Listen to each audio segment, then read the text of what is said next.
এক যুবক বেধড়ক হরিপুর চৌমাথা এলাকায় অভিযোগ, এই এলাকার কার্যালয়ে প্রিন্স যাদব নামে এক যুবককে মারধর করে একদল যুবক।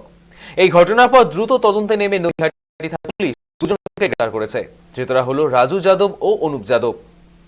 পুলিশ সূত্রে খবর, আপাতত বাকি অভিযুক্তদের খোঁজে তদন্ত চলছে। ধৃতদেরকে ইতিমধ্যেই ব্যারাকপুর আদালতে পেশ করা হয়েছে। তবে এই ঘটনাটিকে কেন্দ্র করে শুরু হয়েছে রাজনৈতিক চর্চাও। এদিকে বিজেপি নেতা অর্জুন সিং এটাকে সরাসরি তৃণমূলের গোষ্ঠীদ্বন্দ্বের ফল বলে কটাক্ষ করেছেন। অপরদিকে তাই এই কটাক্ষর পাল্টা তোপ নৈহাটির তৃণমূল বিধায়ক সনদদের। এর জেরে নৈহাটিতে ফের টান টান উত্তেজনা বিরাজমান।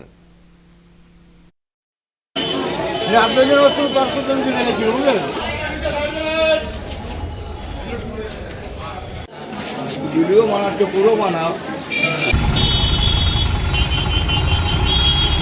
कल मारा का है था बाबू। ঘটনা ঘটেছে, বর্বরতার সীমা পেরিয়ে গেছে। দেখুন, যে কোনো বাংলায় যে কোনো রাজনৈতিক দলের অফিস গেলেও মন্দির মসজিদ গির্জা সবই মানে, পার্টি অফিসে মারামারি হচ্ছে। কিসের জন্য মারামারি হচ্ছে? কে জমিটা বেচবে?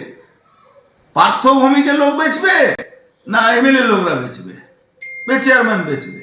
কে বেচবে? এই নিয়ে মারামারি হচ্ছে। অর্জুন সিং এর মতন মানুষ যে এলাকায় থাকবে সেখানে তো হবেই। ওর মুখে হচ্ছে ভালো কথা আর কি করা হবে।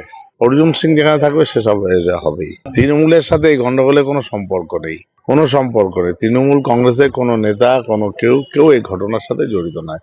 ঘটনাটা ঘটেছে, এটা দুর্ভাগ্যজনক যে পার্টি অফিসের মধ্যে তাদেরকে রাস্তার থেকে ধরে নিয়ে পার্টি অফিসের মধ্যে নিয়ে তাদেরকে মারধর করা হয়েছে। এটার তীব্র নিন্দা আমি করছি।